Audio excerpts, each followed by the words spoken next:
We'll also discuss important social issues that affect our city. I plan to showcase organizations and heroes who are doing amazing things to help others. Remember to tune in every Tuesday morning at 10, starting soon.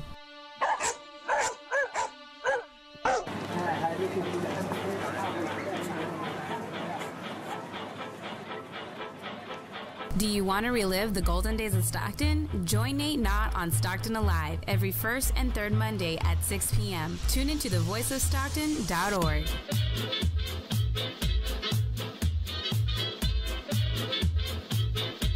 This is a production for the voice of San Joaquin. Porque nos vamos a enlazar con el mero, el gallo de Zacatecas. That's right, homeboy. el de Poyá. You got it, homeboy. Ahí les voy. Dicen que soy poderoso, yo solo soy su amigo. No hace falta averiguar, saben a qué me dedico. Me gusta vivir muy bien, aunque me siga el peligro. Nosotros somos los Tucanes de Tijuana y nos vamos directamente. Adelante, échale, primo. Hay que hacer ruido para que se mire la polvadera. Ahí le va. Mi gente le gusta la neta. Escuche en su carro, en su avioneta. Si prefiere mejor en bicicleta o en casa de su suegra Petra. Sin pelos en la lengua. Sin pelos en la lengua. Sin pelos en la lengua. Se escucha la neta. Hay que hacer ruido. Sin pelos en la lengua. Hay que hacer ruido. Sin pelos en la lengua. Para que se viera la polvadera. Sin pelos en la lengua. Se escucha la neta. La neta. Una producción del DJ Mix para el nuevo imperio. For more information on the Voice of San Joaquin, go to tvosj.org. The views and opinions expressed in the following program do not necessarily reflect those of KXVS The Voice of Stockton or its parents, affiliates, management, and staff.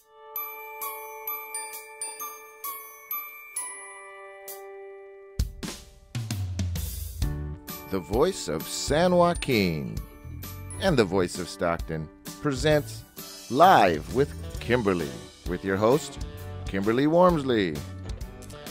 Hello and good morning, everyone. I'm super duper happy to present our next guest. But before I do that, let me introduce myself to the community. My name is Kimberly Warmsley, and welcome to the Live with Kimberly show. Today it's going to be really exciting. We are here to talk about the truths to our community. We are here to talk about the issues. We are here to talk about the concerns in a very transparent means and way. Today we are going to be talking about sexual trauma and ending rape culture. So I hope you're ready to get started, because I am. So with that being said, let's get started. To the right of me, I have a very special guest, Miss Erica Magana. She is the co-founder of Ending Rape Culture. She is a graduate of UOP, and she is an organizer and advocate in the community in regards to sexual trauma and ending rape culture. Welcome, Erica. Thank you so much for having me. I'm really excited to be here. No problem. So before we get started and talking about what you're doing in the community, I just want to give some background information about sexual trauma, and please feel free to chime in at any given time that you feel. So many of you guys may be asking, what is sexual trauma? Well, sexual trauma is any type of event, situation, or ordeal that involves maybe attempted rape, unwanted touch, unwanted comments. Sexual trauma is very prevalent in our society. In fact, I think that the Me Too movement, if you don't disagree, let me know. But the Me Too movement has been very instrumental in really bringing light and awareness about sexual trauma and victims of sexual trauma.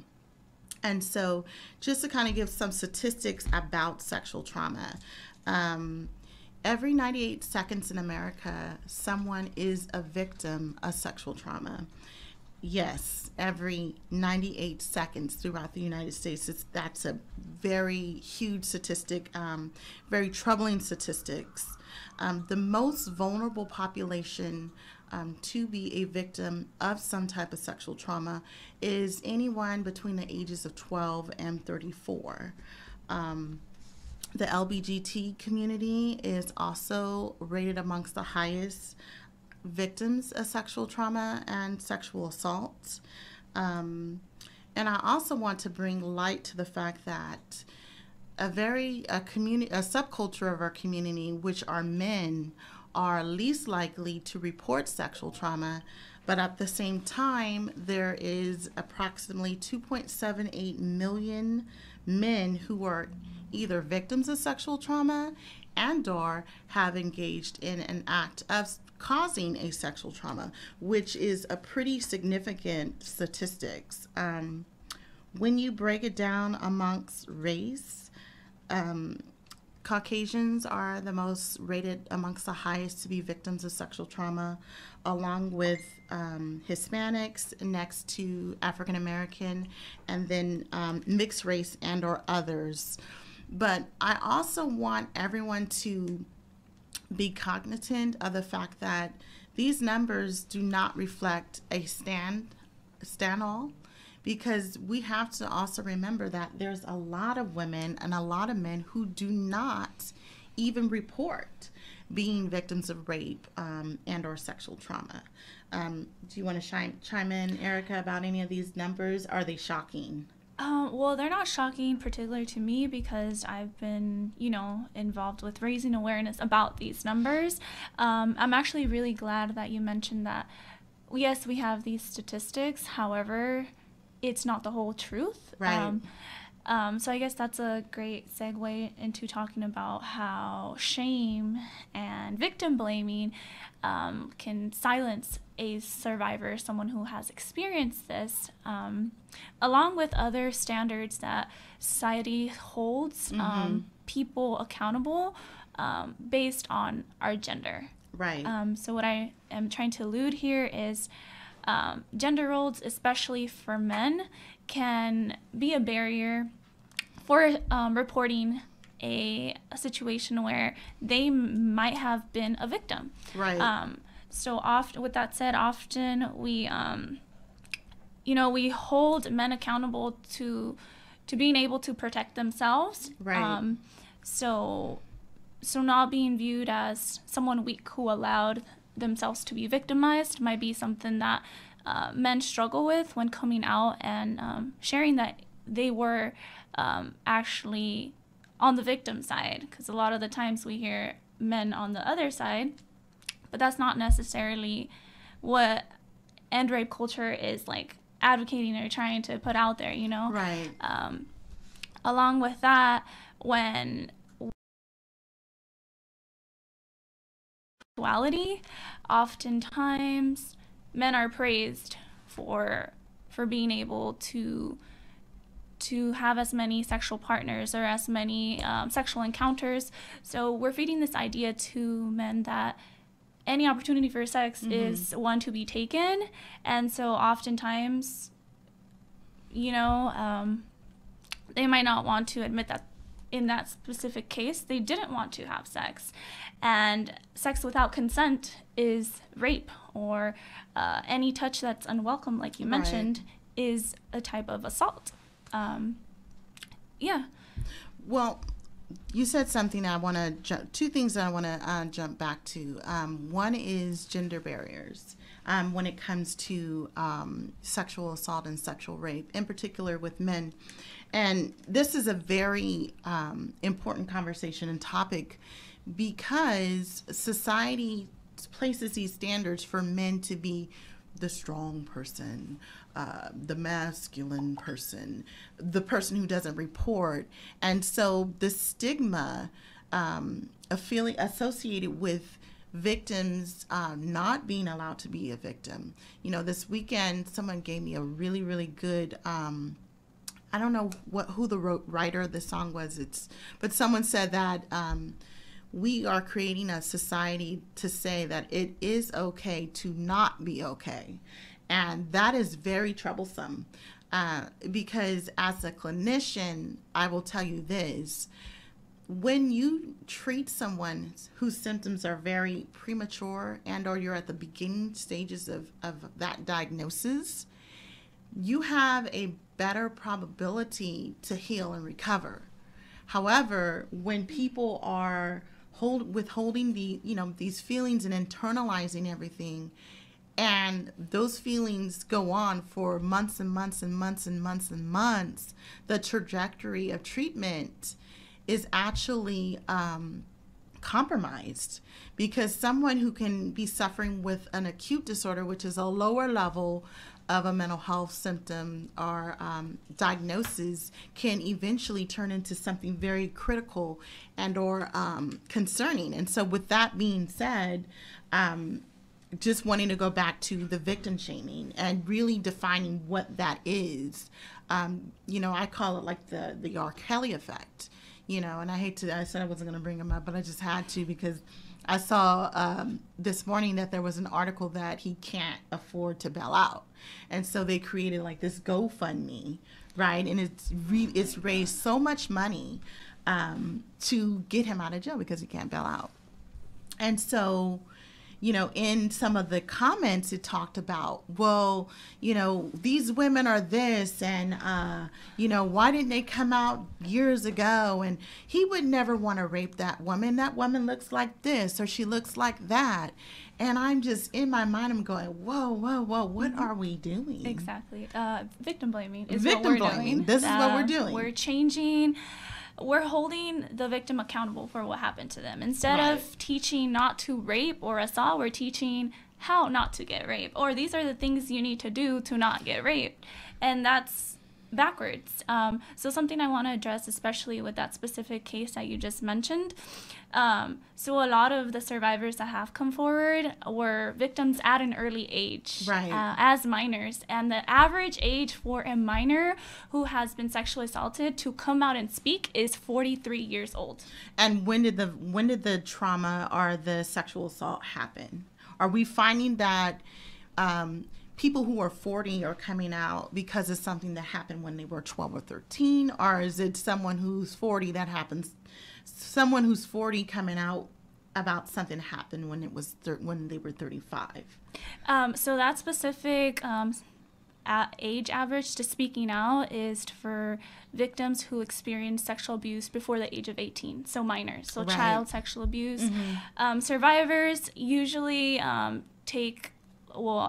from what's reported, take the longest to come out and share what happened because of various reasons. And a lot of especially for young girls, majority of assaults that occur within the age frame of 15, 16, and then college-aged population, so like early 20s to early 30s, I believe it is. It's when someone is more likely to experience this, and it's very unfortunate because it's a time in someone's life where they're trying to figure things out, and it's like having to deal with that extra trauma is, So, very good point, and I do want to talk about that as we're talking about trauma. Sometimes when victims come out and report that they've been raped or harassed or sexually violated, the trauma in reporting the trauma, okay, I'm going to say that one more time. The trauma in reporting the trauma, because society has made it so compromising to report that you've been raped. Mm-hmm. The blaming of the victim, the marginalizing the situation, minimizing the situation, the lack of transparency in the situation. Rape victims and persons who are suffering trauma, we have to address them in a means that is culturally relevant, sensitive, open, and transparent. And when we are not doing that, we're not engaging in those type of processes, that can be traumatic to that patient or that person. Mm-hmm. And so imagine close your eyes and imagine someone. So let's talk about the symptomatic component of PTSD. Someone who is suffering from sleep insomnia, feelings of hypervigilancy, mood instability, intrusive memories, intrusive thoughts, racing thoughts, sleep insomnia. These are not my perceptions. These are actual and factual diagnostic signs of trauma. So you're experiencing all of that, and you go and you make a report. And, you got an officer or an advocate who is not listening. They're not open. They're not understanding. That is traumatic to that person. And so with that being said, when we talk about the numbers not representing the true amount of people who are experiencing sexual trauma, it's compelling. Do you guys remember the actor that recently came out and said that he was a victim of sexual assault? I can't think of his last name. He's African American. He's this big guy. Terry Crews. Shocked the world, right? This big, he's masculine. And, it really, really speaks to what we're speaking of, of how society embraces victims. We have to do better. We have to do better because can you imagine, again, I ask you guys to close your eyes and imagine feeling all of that. It makes you want to isolate. It makes you not want to speak about it. So when you said, Erica, that people are coming out at 40 about things that happened to them when they were 12, 13, 14, 15, this speaks to the narrative. Mm-hmm. And then to add to all the trauma when seeking help to deal with the trauma, then we look into the justice system and how it's not really doing us justice when it comes to dealing with cases that involve sexual assault. One of the biggest issues I see is the statute of limitation. You have 10 years. You have a timeline. Right. It's hard enough to come out and speak about it, and then having to deal with like a legal standpoint in terms of testimony over and over and over, like kind of replaying whatever happened to you. It makes it a lot harder, and to know that basically the odds are against you when you have that timeline. It's very discouraging for survivors to speak up, and because it's just think, oh, why would I speak up? There's gonna be I'm not gonna get any support from like the legal standpoint. But personally, from my personal experience, I see the benefit in sharing one story.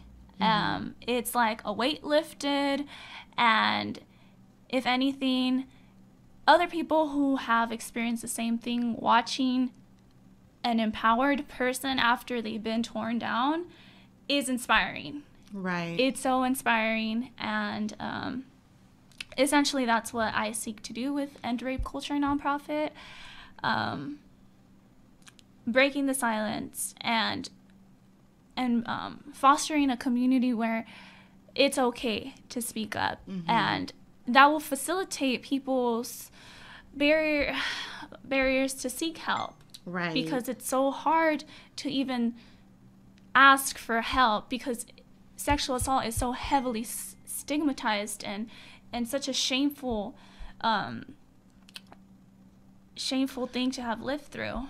So, with, just kind of rounding it up, Erica, I guess at the end of the day, when we're talking about breaking the silence, we're speaking about ensuring that society and our direct community has a very transparent process, not only for the testifying of the victim to the suspect, but the treatment in how we are supporting victims of trauma, how we are providing them access to treatment and access to support groups that can support them.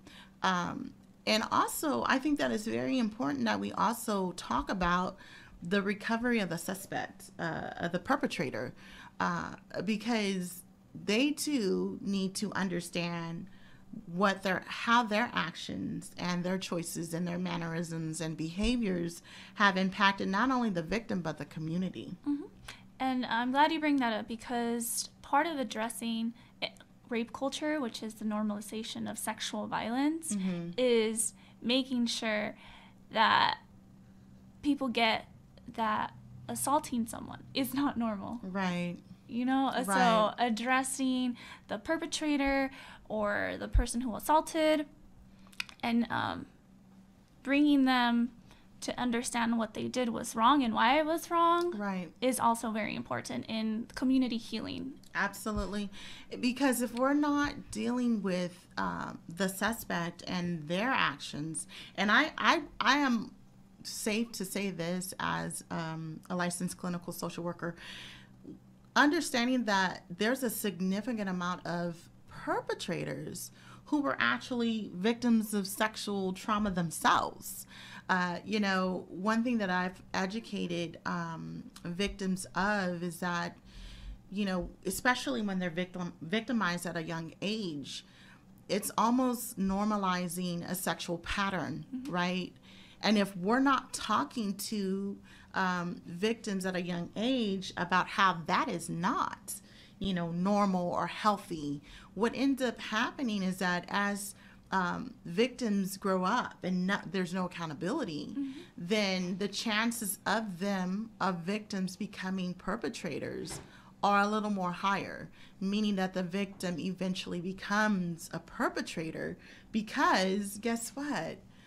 This is the patterns that they've learned that no one's ever addressed, that no one's ever talked about. Mm-hmm. And so they themselves begin to think that this is a normal pattern. This is what feels good. This is, you know, this is appropriate. This is a norm. Mm-hmm. So I love when you say, Erica, ending rape culture is collectively looking at various systems in rape culture and identifying strategies in order to really break the cycle.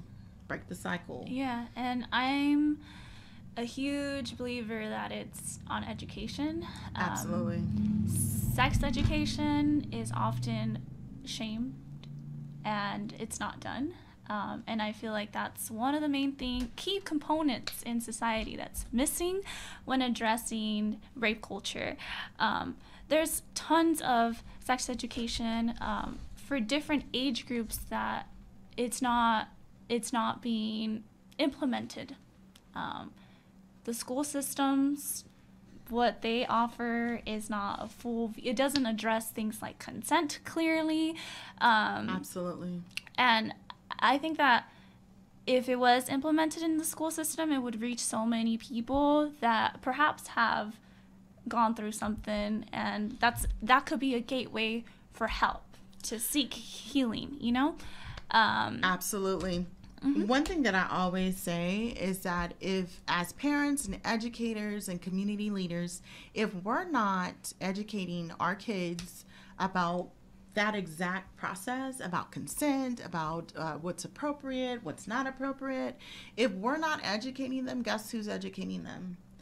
The music culture, the internet, the media, the playground. Those are our institutions that are educating our kids, and so that's a very, very good and true statement about you know, systems that could intervene in educating kids on what healthy consent means or not. Mm-hmm. Before I got here today, someone posted this. I thought it was so real. It was a quote from Martin Luther King. It said, "In the end, we will remember not the words of our enemies, but the silence of our friends." And so with that being said, it just really goes back to making sure that, number one, that we are reporting, you know, crimes of sexual assaults when they happen, and or when we have knowledge that they are happening, and also being an open and transparent person to actually listen you learn a lot if you just listen about, with our kids. I used to tell parents all the time, the most critical moment of your morning is on your way to school, dropping your kids off. Turn the radio off, parents. Turn the radio off and listen. Ask them questions. How's school? What's going on? How's your friends? How's your grades? Those are moments that, you never know what your child may say or not. But speaking with your kids and being transparent in that process is extremely important. I think that listening could really prevent a lot of situations. Does that make sense? No, yeah. Yeah. It's very clear. Right. Just listen. Listen. Yeah, because a lot of the times it's hard to initiate that conversation. Yes. But it's important to do so. And trust. When we build alliances and open those relations to our kids, or even kids that you're seeing like throughout your organization, the number one thing that they teach us in social work school is listening is everything. That is one of the most fundamental pieces of effective communication, is listening, having that transparent ear. And I think that especially when we talk about ending rape culture, if we have all the answers, and what are we doing? Having that transparency to listen to victims is definitely significant. Yes, I agree 100%. And may I please introduce my movement? Absolutely. Let's talk about it. Let's talk about the Slut Walk 2019. Yes. Tell us what it's all about. Okay. So essentially what a Slut Walk is, it's a worldwide movement. They've hosted them all over the world, and I'm in the current process of organizing one here in Stockton. All right. Yeah, so the purpose is to, one, raise awareness about sexual assault. Everything that we previously covered and talked about is what it advocates for. And it promotes the idea of standing in solidarity with survivors of sexual assault, and kind of challenging the concept that perpetuate rape culture. So essentially, this was originated in Canada back in 2011, which is not that long ago. Right. After a police officer tells a group of girls that if they stopped dressing like sluts, then they wouldn't get raped. Wow. So essentially upholding the victim blaming mentality. Absolutely. And holding someone accountable for, this is what you do to not get raped. Right. Which is, it's not fair.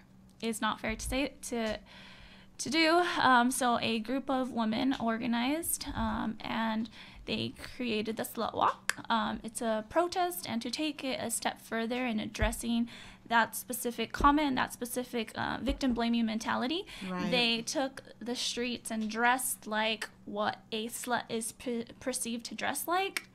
So at a lot of the Slut Walks, people, not just women, people, right. come out in like their bras or lingerie. They ride all over their bodies. To come out, you don't necessarily have to dress that way, but it is like, it's an empowering thing for some women. So it's like opening that door. If you feel empowered to do so, it's kind of like reclaiming your body and showing that, I can be as perceived as slutty as possible, yet I still have a choice. Right. And it's not okay. It's not an invitation for anybody to touch me or to say things to me or to rape me. Right. And I like what, it's very important that we not minimize the narrative as well. This event is for anybody. It's not just for women. Anyone who wants to just eliminate the stereotypes that, people have endured as victims. You know, I think that today's conversation, we really helped educate the community about victims and what they are or what they are not. And so I'm very super duper excited about that. So when is this going to happen and where? Yes. So it's going to take place on April 6th. It's the first Saturday of Sexual Assault Awareness Month. So the date is very intentional.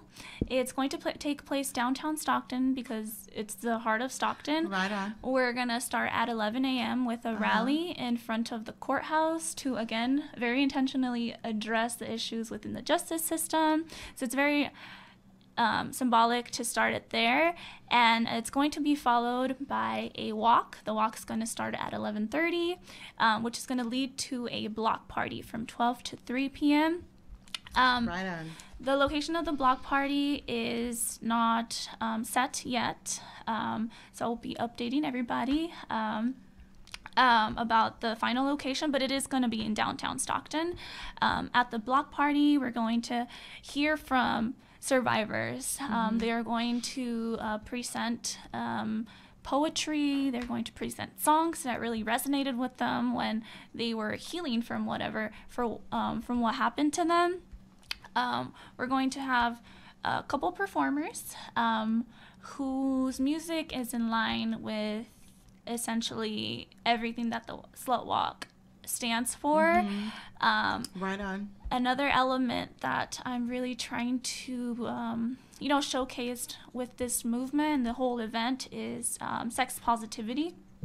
And so we're going to have an art exhibit with a bunch of art that basically in that theme, sex positivity, because it is something to be celebrated. And I think it's neat to have it, pair it with after hearing things about trauma, it's like, okay, we have something to celebrate still. Yeah.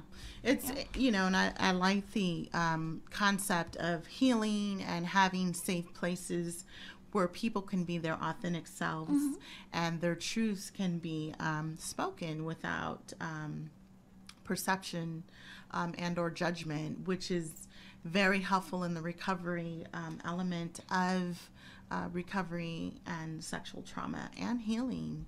I think that is something that our community needs, and definitely something that victims need to be able to have safe places to process their feelings.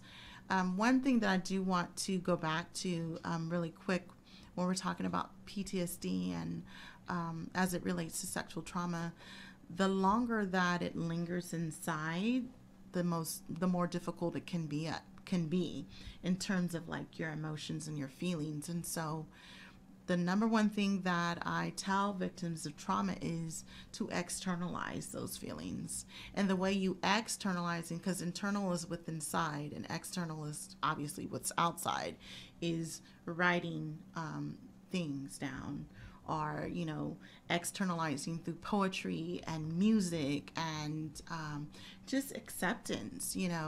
Those are some of the number one tools that therapists may prescribe to you as someone who's recovering, is actually talking about it in safe spaces that are non-judgmental. And I don't think we have enough of those. What's going on here? I just truly believe that it takes so much to come forth and say that you're a victim. But what's the aftermath here? Where do victims go after this traumatic ordeal? Because remember, you got the trauma of the trauma. You got the trauma confronting the person who caused you the trauma. And so, all these heightened situations that you've experienced or you're enduring, what's post for victims? Like safe places where people can get culturally and subcultural support. I know that the Pride Center is a good place. I know that Women's Center is a great place. What other groups or organizations do we have in case we have a listener who feels that they could benefit?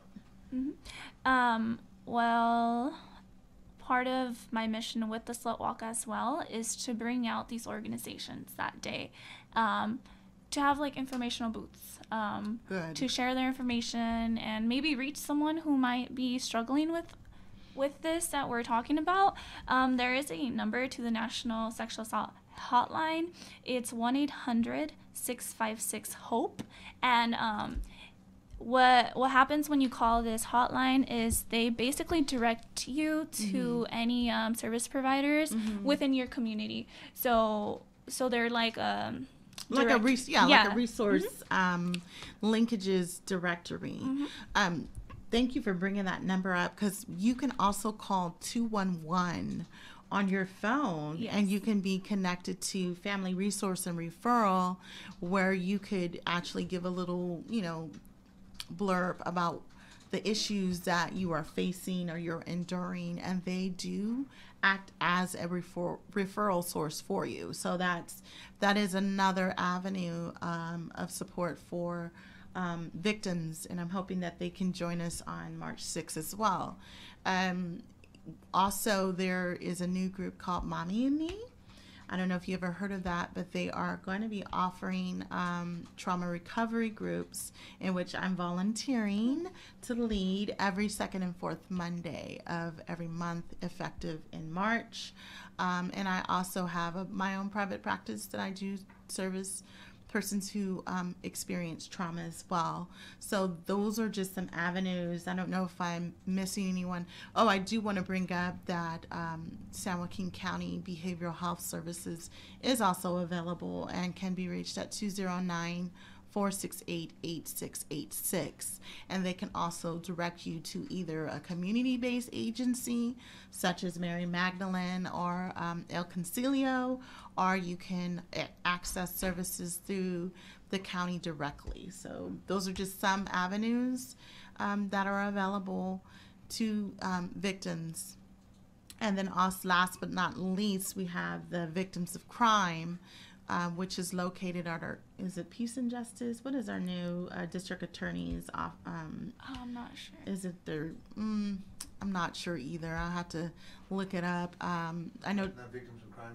Yeah, Tori Weber Salazar just opened up a trauma center or family justice center. Yes, the Family Justice Center. It's basically like a one-stop place. There you go. With anything that you could potentially, like legal advocacy, with like restraining orders and stuff like that. Women's Resource Center also can be reached through there. There you go. They have everything there, which is amazing. Right. Because then another thing, when like seeking help, you're basically bounced back and forth from one agency to another to another. So I love what they did with that. It's a one-stop for everything. One-stop shop, and it helps victims not have to endure so many barriers that they already have to, maneuver. So one-stop shop, they can also refer you to a clinical therapist like myself that you can access in addition. So those are great resources. Anything else that you can think of that you want, any lingering messages for the community? I just really want everybody to analyze any like prejudices that they may have that contribute to rape culture. A lot of the times we do things, small things, that are contributing to like rape culture, and the we don't even realize it. On our page, it's ercnow.org. We have a pledge that people can take, and it provides 10 small things that people can do to minimize those actions that perpetuate rape culture. So again, going back to the definition of rape culture, the normalization of sexual violence. Violence comes in many ways. It's not only physical, it's also emotional, verbal. Right. Physical. physical. And a lot of people think, oh, physical, just the act of rape, the act of assault is what's contributing to rape culture, when it's not necessarily true. We have all these systems in place and individual actions that contribute to that as well, such as slut shaming. Whether or not we like to admit it, a majority of people have slut shamed in the past, and that's just like one action that, okay, why are we viewing someone as a slut, and kind of like taking it back, thinking about why are we doing this? Because at the end of the day, it's a form of bullying. It's a form of sexual bullying, and it contributes to rape culture just as much as the act of rape contributes to it as well. So So just wanting to make it very clear, because I always, as a licensed clinician, I always say, let's educate the community about these terms. So what is normalizing, right? Well, that's very simple. Again, that goes back to I'm going to use little Johnny. I'm always using little Johnny. So little Johnny is 7 years old. Little Johnny's uncle is touching him, fondling him, and ends up just, raping him eventually. And he's 9. So little Johnny goes on in life. He never tells anyone. He internalizes all of this. He's an aggressive kid. He's an angry kid. And at the age of 13, little Johnny becomes a perpetrator. He's no longer a victim. Well, throughout the last 10 years, no one has ever had that heart-to-heart with little Johnny about his actions and his behaviors and, his sexualized tendencies and or behaviors. Well, for the last 10 years, little Johnny has normalized, has said internally, this is okay. Because guess what? No one's ever redirected me. I see my uncle, being mentally and emotional abusive to my aunt, and no one says anything about that. So he begins to normalize that this behavior is appropriate. It's appropriate. Mm-hmm. No one's ever redirected him. And to add to what normalization of sexual violence can look like in schools, as early as 12 years old, kids are already victimizing, especially young girls, and labeling them as sluts. I'll actually share an event that I have coming up as well in March. On March 21st, I'm doing a screening of the documentary Unslut. So this derives from the Unslut Project. Mm-hmm. Essentially, Emily Linden shares her story of how when she was 12 years old, there was a rumor that she had sex with her boyfriend when she really didn't. But still, people believed it, and she was bullied by the entire school and kind of isolated from her peers, and that led to contemplation of suicide, self-harm. Mm-hmm. And people are not addressing that it's not okay to bully. And in regards to sexual bullying, it affects young girls in particular at higher rates. More emotionally and mentally. And with that being said, we don't even have enough time to talk about the aftermaths of suicidality and self-harm, which those symptoms and signs are directly and can be directly correlated with bullying. And unfortunately, some of the things, although I believe that we're doing a better job at trying to control bullying and addressing it as early as we can, but at the same time, too, I feel like as a society, we are seeing more kids who are taking their lives. As early as there was one blog I was following where an 8-year-old committed suicide because he was bullied about his colostomy bag. And it's like, whoa, like what's going on?